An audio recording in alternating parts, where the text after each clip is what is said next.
A paz do Senhor, meus irmãos. Eu sou Elton Antunes, seu irmão na fé. Estou aqui para realizar o estudo O Verdadeiro Pentecostalismo, da lição de número 10, que tem como título O Senhor Jesus cura hoje. Desde que o ser humano se rebelou contra Deus, o mundo teve sua condição alterada, com o surgimento de doenças e enfermidades. Nós vivemos, neste momento, em uma época de pandemia, onde as doenças, a morte, a fome, desemprego têm aumentado ainda mais a angústia e a dor da população mundial. Tudo isso, meus irmãos, que a gente está vendo aí, são o princípio das dores que o nosso Senhor Jesus Cristo tinha falado. São sinais do tempo do fim. Se a gente for ler lá em Apocalipse, no capítulo 7, quando o Cordeiro abre o quarto selo, diz lá que assim que é aberto o quarto selo, que é liberto um cavalo amarelo e o seu cavaleiro. E uma das características desse cavalo amarelo e seu cavaleiro é trazer a morte de pessoas pela espada, pela fome e pela mortandade, que são as doenças que a gente está vendo aí, todas essas calamidades que estão acontecendo no mundo. São sinais desse tempo do fim. Só o que nos chama a atenção não é só a doença, mas o medo que ela causa nas pessoas, na população mundial. Muitas pessoas têm medo de ficar doente, de ficar acamado, de perder um ente querido. E essa lição vem para nos despertar, para ter coragem de encarar a doença, de encarar o nosso medo, de buscar os cuidados médicos e sabermos que o Senhor Jesus cura hoje. Ele ainda cura, meus irmãos. O texto áureo da lição está em Salmos, no capítulo 103, versículo 3, que diz o seguinte: É Ele que perdoa todas as suas iniquidades e sara as tuas enfermidades. A verdade prática: a cura de enfermidades é um dos benefícios da obra redentora do Calvário.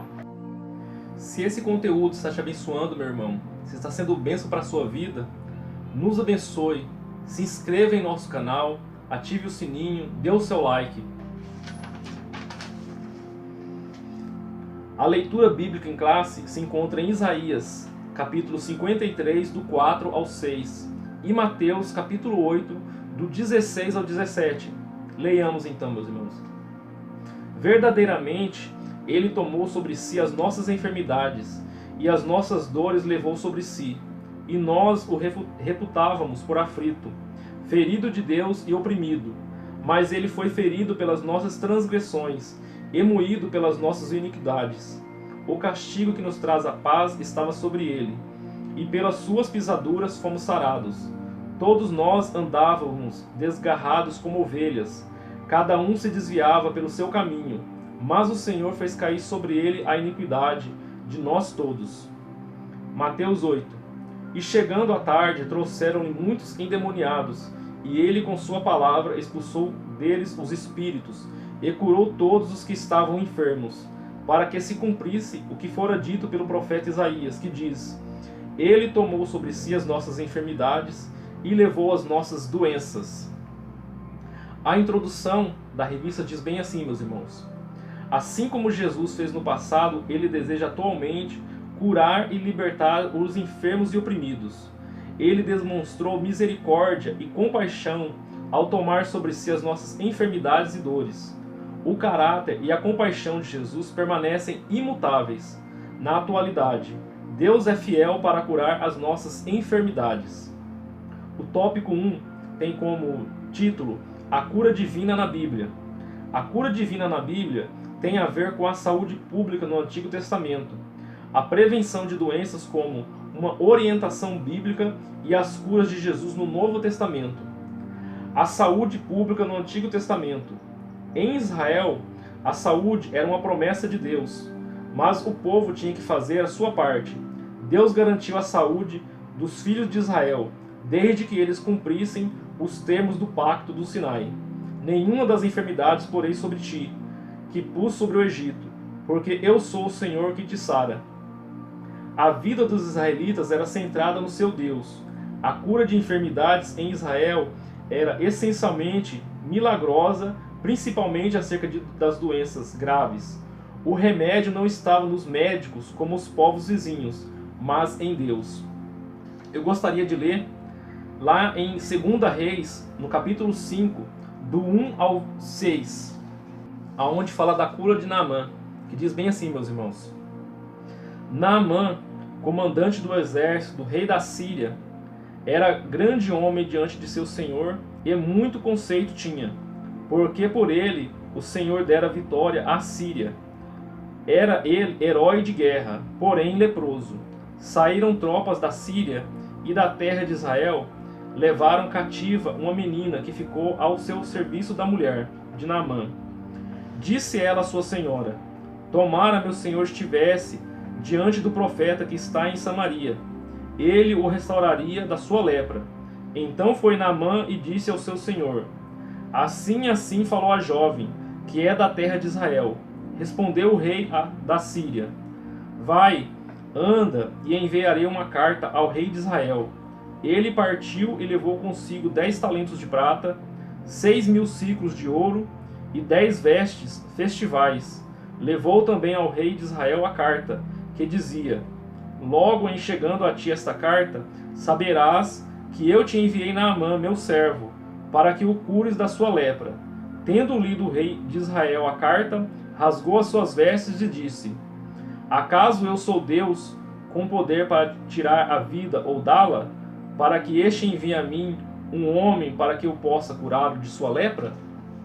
Aqui, meus irmãos, a gente tem uma passagem muito bonita da Bíblia, onde fala de um homem que sofria de uma doença que não tinha cura para aquela época. E até mesmo hoje algumas pessoas ainda sofrem da lepra. E Naamã ouviu o relato de uma menina que tinha sido cativa. Ela falou para o Naamã: se você estivesse lá em Israel, tem um profeta lá que vai te curar. E o Naamã creu nesse relato dessa menina, que creu nessa pregação que ele contou para ela, e pediu autorização do rei da Síria para ir lá e entrar em contato com esse profeta. A gente vê que a cura de Naamã estava em Deus. É Deus que curava o povo de Israel naquela época. Não tinha recursos como a gente tem hoje de ir para o médico, de ir para o hospital. Naquela época lá, era só Deus, meus irmãos, para curar. Só Deus que podia fazer a obra. Tem pessoas que estão assim também hoje. Tem doenças que a medicina ainda não encontrou a cura, que só Deus mesmo que pode fazer um milagre e restaurar a saúde de cada pessoa. A gente vê nessa passagem também que para obter a cura só havia um meio, e esse único meio para obter a cura é pela fé. E Naamã tinha um pouco de fé. Ele esperava que quando chegasse lá, o sacerdote ou aquela pessoa que ele levou a carta ia fazer um certo ritual. Só que isso não aconteceu. Ao invés de fazer um ritual, o profeta pediu para ele fazer uma coisa muito simples, que era mergulhar 7 vezes lá no Rio Jordão. Coisa que ele se indignou. Ele não queria cumprir esse mandato do profeta. Mas alguém de sua comitiva pegou e contou para ele: meu pai, se o homem de Deus tivesse te pedido uma coisa mais difícil, você não faria? Se ele te pedir uma coisa muito simples dessa, por que você não faz? Ele teve que ouvir, meus irmãos, essa mensagem simples. Não é por mensagens muito grandiosas que a gente vai ser curado. É aquela palavra que foi falada em Deus, que foi falada em Cristo. E ele teve a sua fé renovada por essa mensagem simples. Eu vou cumprir o que o profeta disse. E assim que ele mergulhou 7 vezes no Rio Jordão, a sua pele foi restaurada. Diz a Bíblia Sagrada que a sua pele ficou com a pele de um bebê, de uma criança. Vemos nessa passagem que Naamã, para obter a cura, além da fé que ele teve que ter, ele também teve que deixar o seu orgulho de lado, deixar a sua autoridade que ele tinha como um dos capitães lá do exército dos sírios. Ele teve que obedecer a mensagem do profeta, que não foi nem recebê-lo, mas enviou um criado seu para falar com ele. A gente também deve ser assim, meus irmãos, não devemos ser orgulhosos com a mensagem que Deus fala conosco. A gente deve obedecer à mensagem que Deus fala conosco. Que algumas pessoas não têm só a doença física, mas também tem uma doença espiritual no seu coração. A gente deve ser pessoas humildes, obedientes. A gente vê também nessa passagem que a humanidade depende de Deus. Não podemos viver a parte dele. Ninguém pode viver longe de Deus. Devemos escutar os seus mandatos, seus sinais. Devemos estar atentos ao seu chamado. No tópico 2 diz assim: a prevenção de doenças é bíblica. A alimentação saudável e a higienização adequada são bons hábitos que contribuem para a boa saúde.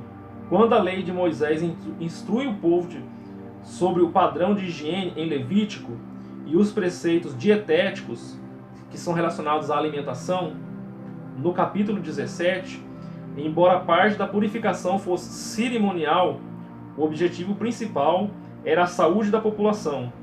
Isso mostra o interesse divino na saúde pública e individual. A religião, nesse caso, se constitui num veículo eficaz para a conscientização coletiva. O Novo Testamento mostra que a finalidade era uma questão de saúde pública e não purificação espiritual, para a salvação ou santificação. Vamos ler lá então em Provérbios, no capítulo 18, o versículo 14, que diz bem assim, meus irmãos: o espírito firme sustém o homem na sua doença, mas o espírito abatido, quem o pode suportar? Aqui a gente tem então uma simples passagem. É claro que se a gente for olhar para Deuteronômio, Levítico, a gente vai encontrar diversos versículos que falam para o homem ter cuidado com sua alimentação, que o homem não podia comer coisas gordurosas, animais impuros. A gente vê também em alguns versículos na Bíblia sobre a higiene, que ele deveria manter o seu local onde ele habitava limpo, que todos os excrementos deveriam ser enterrados, que ele deveria lavar as mãos. Isso daí, meus irmãos, não era para purificação espiritual, era sim para purificação física, para manter limpo o ambiente. Não quer dizer que por obedecer essas coisas que ele vai obter uma santificação, mas ele vai ter sim uma higiene, que ele vai cuidar do seu corpo, pois o nosso corpo é templo do Senhor, e a gente deve manter também uma higiene. Outro ponto também que a gente pode abordar é como o homem deve encarar a doença. Ele deve enfrentar esse desafio. Se você está passando por alguma doença, por alguma enfermidade, você deve buscar sim a cura. A gente costuma fugir da dor, costuma fugir da doença, fingindo que ela não existe. Não é assim que a gente deve encarar uma doença. A gente não deve fingir que ela não existe. A gente deve sim buscar auxílio médico, buscar auxílio de Deus para que Ele venha nos curar. Tópico 3. O Novo Testamento. As curas de Jesus. Israel dependia mais de Deus e sua garantia da saúde estava na obediência. O número de enfermos era alto e as curas efetuadas por Jesus logo chamaram a atenção do povo. Jesus veio ao mundo para salvar os pecadores. No entanto, por causa da miséria humana, operou muitos milagres, prodígios e maravilhas. O Senhor se compadecia dos enfermos, dos oprimidos e de todos os de espírito abatido, porque essas pessoas andavam como ovelhas que não têm pastor. A compaixão era a principal motivação de Jesus para ministrar ao povo, e isso não mudou com o tempo, pois a promessa de cura divina continua valendo ainda hoje. Vamos ler lá em Marcos, no capítulo 10, do 46 ao 52, que diz bem assim, meus irmãos: E foram para Jericó. Quando ele saía de Jericó juntamente com os discípulos e numerosa multidão, Bartimeu, cego mendigo, filho de Timeu, estava assentado à beira do caminho, e ouvindo que era Jesus o Nazareno, pôs-se a clamar: Jesus, filho de Davi, tende compaixão de mim. E muitos o repreendiam para que se calasse, mas ele cada vez mais gritava: Filho de Davi, tem misericórdia de mim. Parou Jesus e disse: chamai-o. Chamaram então o cego, dizendo-lhe: tem bom ânimo, levanta-te, ele te chama. Lançando de si a capa, levantou-se de um salto e foi ter com Jesus. Perguntou-lhe Jesus: que queres que eu te faça? Respondeu o cego: mestre, que eu torne a ver. Então Jesus lhe disse: vai, a tua fé te salvou. E imediatamente tornou a ver e seguia a Jesus estrada fora. Nessa passagem, meus irmãos, a gente vê que Jesus tinha poder sim, e continua com o mesmo poder hoje, para curar, para libertar de todo o mal. A gente vê também que o Filho do Homem, Jesus, ele não veio para ser servido, mas para servir. Jesus é o Filho de Deus que está sempre disposto a nos curar, que está sempre disposto a trabalhar, está sempre disposto a nos ajudar. Ele ouve nossas necessidades, as nossas dores, as nossas queixas, as nossas angústias. A gente vê também que nessa passagem que o grito por misericórdia consegue parar a Deus, consegue parar a Cristo. O nosso pedido de socorro é ouvido, não é passado em vão. Deus ouve o nosso clamor. E assim como ele ouviu o cego Bartimeu no seu pedido de misericórdia, que ele dizia: Filho de Davi, tem misericórdia de mim. Ele também pode nos ouvir em nossas dores, em nossas enfermidades e doenças. Há pessoas que se constituem um obstáculo, infelizmente, para a gente alcançar a nossa cura. Assim como aconteceu com Bartimeu, pessoas que tentavam barrar ele a chegar a Cristo, tem pessoas que infelizmente nos atrapalham. A gente tem que tomar cuidado com essas pessoas e não devemos esmorecer em nossa fé. Devemos ser fortes e não parar, ainda que tenha pessoas impedindo a gente de alcançar a nossa bênção, a nossa cura. E Jesus, ele pergunta para nós ainda hoje: o que queres que eu te faça? O que você realmente quer? Ele, como um homem sábio, ele sabia o que ele queria. Ele queria a cura. Ele não queria alguém para ajudar ele nas suas necessidades, para guiar ele, porque ele era um homem cego. Ele não queria que Jesus desse um pouco de dinheiro para ele, porque ele estava pedindo esmola ali no meio da rua. Algumas pessoas ficam esperando por dinheiro. Ele sabia que ele queria a cura. Assim também devemos ser nós, meus irmãos. Nós devemos buscar não auxílio em dinheiro, mas auxílio em Cristo, pois Ele nos pode transformar a nossa vida. Continuando então, meus irmãos, no tópico 3, a cura divina e os desafios atuais. Os desafios atuais são diversos, e dentre eles, saber sobre a natureza da enfermidade, se o problema é físico ou espiritual, e ter o discernimento sobre a vontade de Deus. As doenças, as enfermidades são uma das causas de maior sofrimento ao ser humano. Elas são consequências direta ou indireta do pecado, pois se não existisse pecado, não existiria enfermidades. Mas isso não significa que todos os enfermos estejam em pecado. Há enfermidades que são consequências diretas do pecado. No entanto, não se pode generalizar, visto que cada caso tem as suas peculiaridades. As enfermidades entre os crentes, no tópico 2. Grandes homens de Deus não conseguiram se livrar das doenças. Esse é um dos desafios, às vezes, fora da compreensão humana, como o apóstolo Paulo tinha um espinho na carne. E, qualquer que seja a natureza desse problema, era, sem dúvida, uma enfermidade. Timóteo tinha problemas no estômago. Paulo deixou Trófimo doente em Mileto. A gente vê então que vários homens de Deus, pessoas sofreram por enfermidades. Vamos ler lá então o que o Senhor Jesus nos diz sobre pessoas crentes cristãs que passam por enfermidades.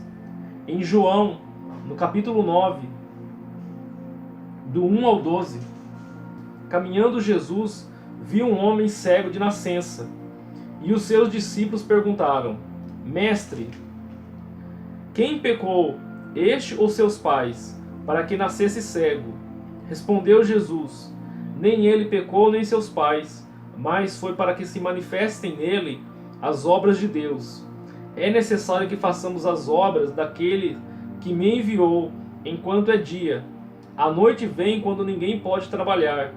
Enquanto estou no mundo, sou a luz do mundo. Dito isso, cuspiu na terra e, tendo feito o lodo com a saliva, aplicou-o nos olhos do cego, dizendo-lhe: Vai, lava-te no tanque de Siloé, que quer dizer enviado. Ele foi, lavou-se e voltou vendo. Então os vizinhos e os que dantes o conheciam de vista como mendigo perguntavam: Não é este o que estava sentado pedindo esmolas? Uns diziam: É ele. Outros: Não, mas se parece com ele. Ele mesmo, porém, dizia: Sou eu. Perguntaram-lhe, pois: Como te foram abertos os olhos? Respondeu ele: O homem chamado Jesus fez lodo, untou-me os olhos e disse-me: Vai ao tanque de Siloé e lava-te. Então fui, lavei-me e estou vendo. Disseram-lhe, pois: Onde está ele? Respondeu: Não sei. Nessa passagem, então, meus irmãos, a gente vê que o nosso Senhor diz para os discípulos que nem ele havia pecado, nem seus pais, mas que ele tinha nascido assim para que nele se manifestassem as obras de Deus. Algumas pessoas também, não é por causa de pecado que ela nasceu com alguma doença, com alguma enfermidade, ou a gente ficou com alguma doença, com alguma enfermidade. Às vezes acontece isso conosco para que se manifestem em nós as obras de Deus. Às vezes uma doença, algum mal nos ocorre para que em nós se manifeste a gloriosa mão de Deus nas nossas vidas. Para que venhamos a mudar, para que venhamos a levar para o mundo a mensagem de Cristo. Às vezes um mal nos ocorre para que possamos mudar o nosso caminho. Às vezes uma doença nos pega para que venhamos a nos aproximar de Deus. Às vezes as coisas ruins que nos ocorrem, depois de algum tempo, depois de passarmos por isso, por essas aflições, isso vai retornar depois para nós em frutos. O nosso objetivo máximo que a gente tem que ter é a salvação de nossa alma. Outra coisa também que podemos notar nessa passagem é que devemos ter paciência. Esse homem tinha ficado muito tempo doente, sem cura. Assim também devemos ser nós, devemos ser pacientes, esperar o momento certo de Deus agir. Devemos suportar a doença, porque não é fácil, meus irmãos. Pode ser que você esteja passando hoje por alguma doença, por alguma enfermidade, e você tem que ter paciência para suportar as dores, tem que ter paciência para suportar esse dia mal que vem para todos nós. Outra coisa também que podemos ver é que Jesus se envolveu com a cura do cego. Ele teve o cuidado, teve que preparar o lodo com a saliva. Ele se chegou perto daquele doente, teve cuidado com ele, se envolveu com a sua dor, untou os olhos do homem e enviou ele, fez uma prova com ele: vai ao tanque de Siloé e lava-te. Será que se nós ouvíssemos isso hoje, será que teríamos fé ainda de ouvir alguém que nos manda a um local distante para lavar os olhos? Por isso a gente é provado a todo tempo. Quem está doente também está sendo provado. Tem que ter fé para alcançar a cura, para alcançar a misericórdia de Deus. A gente vê também que a cura foi tamanha, tremenda, que nem aquelas pessoas, seus conhecidos, o reconheceram. Nem aquelas pessoas que viu ele ali pedindo esmola não reconheceram mais o homem, era outra pessoa, estava transformado. Assim Deus também, quando nos cura, não só fisicamente, mas também espiritualmente, as pessoas às vezes nem nos reconhecem mais. Às vezes você andava aí no mundo, perdido em vícios, em drogas, em prostituições, e quando Jesus entra na nossa vida, faz uma transformação, nem os nossos conhecidos, nem as nossas pessoas que andavam conosco depois nos reconhecem. Tamanha é a transformação que Deus opera em nossa vida. E Ele opera até hoje, meus irmãos. Ainda hoje Ele opera. Tópico 3. Não confundir doença com possessão maligna. Jesus conferiu à sua igreja o poder de curar enfermos e libertar os oprimidos do diabo. É dever nosso usar essa autoridade em nome de Jesus para diminuir o sofrimento humano. Jesus tem saúde para dar a todos os enfermos, mas nem sempre compreendemos o plano de Deus para determinada pessoa. Duas coisas básicas devem observar. Primeiro, se a enfermidade é uma possessão maligna ou uma questão médica, para não expulsar demônios onde não há demônio. Isso machuca as pessoas e não é tão incomum entre nós. Segundo, entender que Jesus é Senhor e não servo. Ele cura como quer e onde quer, de acordo com sua vontade. Vamos ler lá então em Marcos, no capítulo 9, a partir do versículo 17, aonde ilustra essa passagem. E um dentre a multidão respondeu: Mestre, trouxe-te o meu filho possesso de espírito mudo, e este, onde quer que o apanha, o lança por terra, e ele espuma, rixa os dentes e vai definhando. Roguei a teus discípulos que o expelissem, e eles não puderam. Então Jesus lhes disse: Ó geração incrédula, até quando estarei convosco?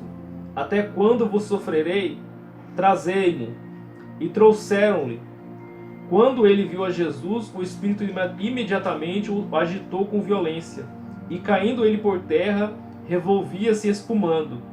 Perguntou-lhe Jesus ao pai do endemoniado, do menino: Há quanto tempo isso lhe sucede? Desde a infância, respondeu, e muitas vezes o tem lançado no fogo e na água, para o matar. Mas se tu podes alguma coisa, tem compaixão de nós e nos ajuda. Ao que lhe respondeu Jesus: Se podes, tudo é possível ao que crê. E imediatamente o pai do menino exclamou, com lágrimas: Eu creio. Ajuda-me na minha falta de fé. Vendo Jesus a multidão que concorria, repreendeu o espírito imundo, dizendo: Espírito mudo e surdo, eu te ordeno, sai deste jovem e nunca mais tornes a ele. E ele, clamando e agitando muito, saiu, deixando como se estivesse morto, a ponto de muitos dizerem: Morreu. Mas Jesus, tomando-o pela mão, o ergueu, e ele se levantou. Quando entrou em casa, os seus discípulos lhe perguntaram, em particular: Por que não podemos nós expulsá-lo? Respondeu-lhes: Esta casta não pode sair senão por meio de oração e jejum.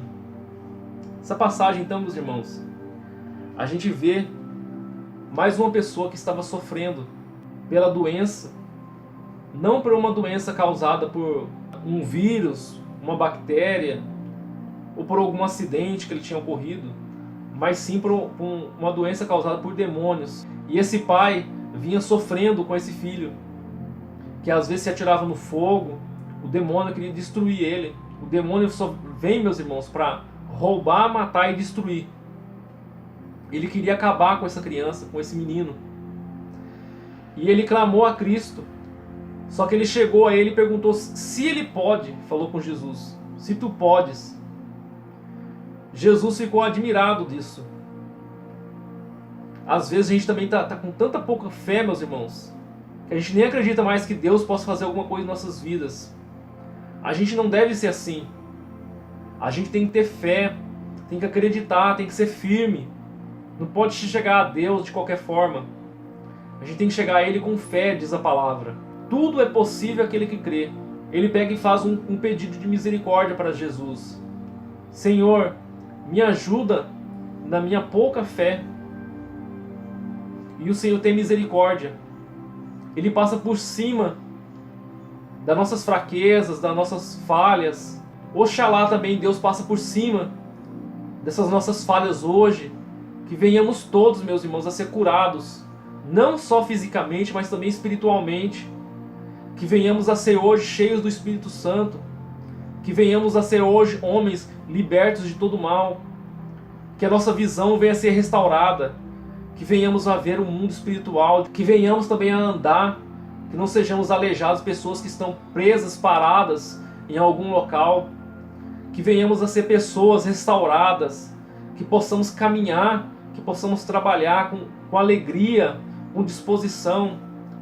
Que possamos ser pessoas não mais surdas, mas ouvintes da palavra, que não só ouve, mas pratica aquilo que aprendemos. Que tudo isso venha a se operar em nossas vidas. Para concluir, meus irmãos, então, precisamos saber que a cura divina é real e atual. Além disso, devemos entender que o Senhor Jesus cura quando e onde quer, e não da maneira que às vezes pensamos. Eu agradeço por essa oportunidade, meus irmãos, de compartilhar com vocês esse estudo. Se está te abençoando, se está sendo bênção para a sua vida, se inscreva em nosso canal, ative o sininho, deixe o seu like. Eu agradeço por essa oportunidade e continuamos numa próxima oportunidade.